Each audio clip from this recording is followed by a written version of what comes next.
কৰ্মদক্ষ কৰ্মচাৰীয়ে পাব অধিক দৰমহা, নতুন নিয়ম প্ৰৱৰ্তন কৰিব অষ্টম দৰমহা আয়োগে।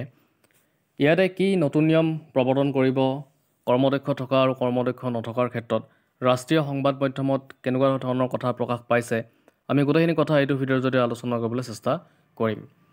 ইয়াতে বাতৰি কাকতত কি কথা প্ৰকাশিত হৈছে আমি অকণমান ইয়াতে পঢ়িবলৈ চেষ্টা কৰিম।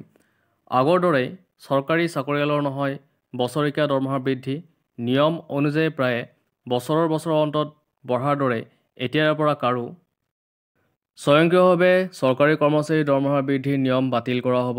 তাৰ পৰিৱৰ্তে কৰ্মদক্ষ চাকৰিয়ালে লাভ কৰিব অধিক ধন। নিষ্কৰ্মা কৰ্মচাৰীয়ে টালি-টোপোলা বান্ধি এৰিব লাগিব চাকৰি।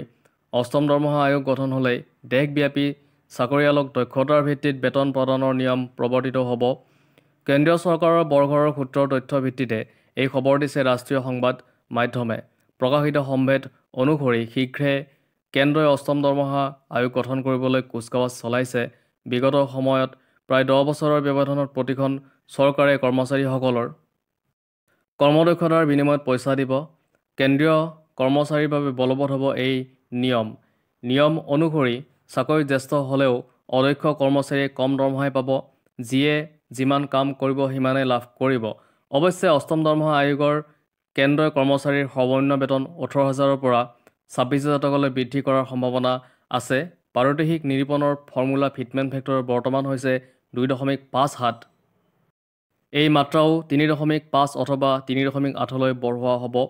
মুদ্ৰাস্ফীতিৰে মোকাবিলাৰ বাবে মৰগীয়া বানচ বছৰি দুবাৰকৈ দিয়াৰ নিয়ম কৰা হ'ব পাৰে।